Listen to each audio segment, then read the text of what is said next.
Memorial Day weekend, we have Mark Foreman, Veterans for Peace, Chapter 102. Everybody, Veterans for Peace was really supporting getting rid of the blockade, and you know, they were taking a really good position, and I felt honored and really privileged to go down there with these 9 other members of Veterans for Peace.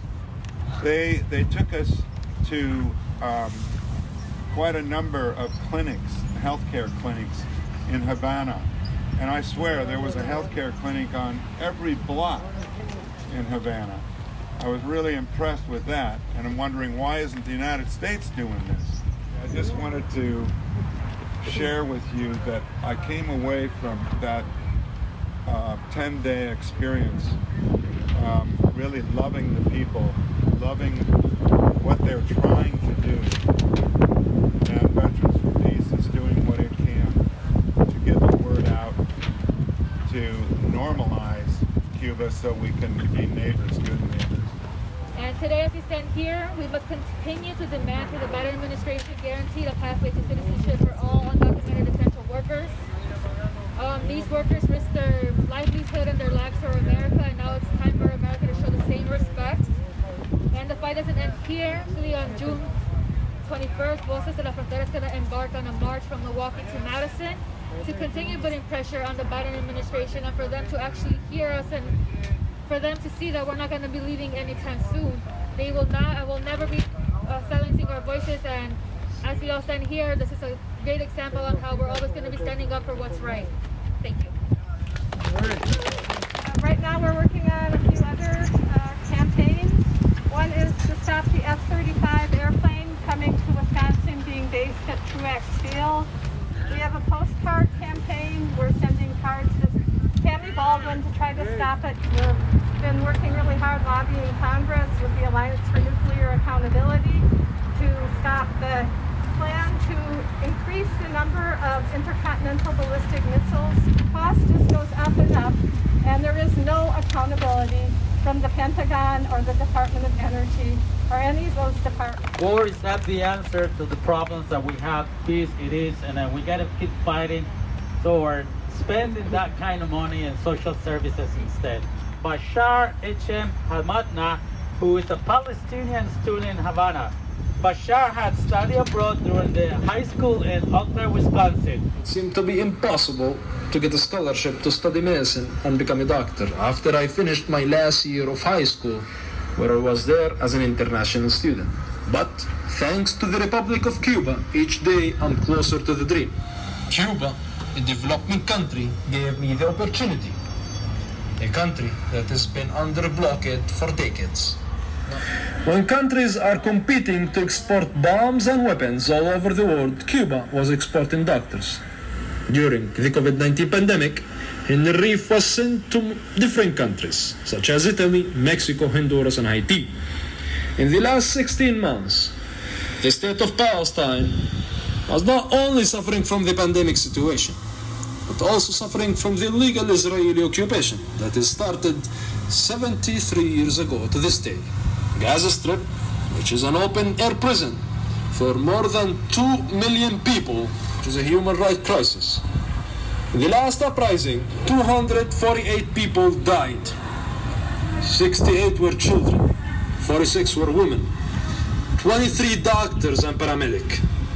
In the last uprising, the Israeli occupation forces has bombed the only diagnostic center in Gaza Strip for COVID-19, which is making it impossible for the Palestinians to eradicate the virus. And the fighting of the Palestinian people is the fight for the human rights. Cuba government being side to side to the Palestinian people all over the countries for more than 50 years. Why Palestine and Cuba are titled as terrorist countries? It's not justice. How dare you to condemn legitimate resistance to illegal occupation?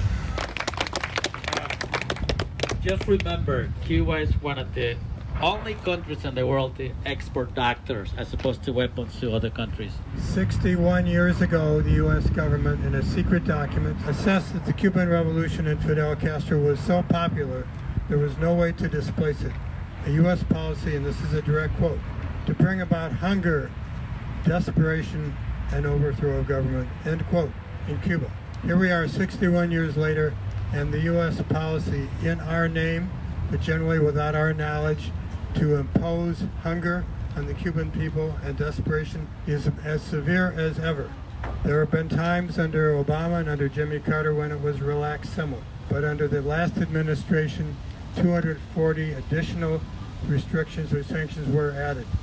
And during the pandemic alone, when the world was calling for reduction in sanctions, the Trump administration added more than 50 additional restrictions, severely restricted Cuba's ability to even import such things as syringes and other medical equipment.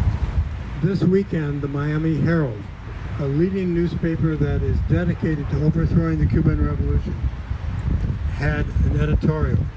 As people are dying at sea, why is the Biden administration continuing to put Cuba policy on the back burner? During the pandemic, during Cuba's inability to have a tourist industry, with an economy almost completely shut down in order to preserve the health of their population. The U.S. restrictions are worse than ever, causing real hunger and hardship in Cuba and leading to more and more people desperately trying to leave to come to the richest country in the world, 90 miles away. Many of them dying, and meanwhile the Biden administration has done nothing to change any of those policies. So that's why we say, Cuba si, blockade no. Cuba si, blockade no. Cuba si, blockade no. So we got to keep pressure to the Biden administration to end the blockade in Cuba. The Cuban struggle is an international struggle, and that it intersects with very many issues that we are facing here in the United States, as well as many other countries, many other nations, many other oppressed people throughout the world. We have seen in the last week the oppression and the violence that have been committed against Palestinians. Israel as a state has had a mission of genocide, particularly targeting doctors, cutting off access to hospitals and COVID care places. The United States is historically built on settler colonial ideas of exterminating the people who are on the land. That is why they support these efforts in other countries. Cuba has liberated itself. The people liberated themselves, and that is what the United States is afraid of. That is why there is this blockade continuing for decades, and we have to come together to fight against that. That is what we are here for. That is what everybody here is trying to do. Let Cuba live! Let Cuba live! U.S. out of everywhere! U.S. out of everywhere! Viva Cuba! Viva Cuba!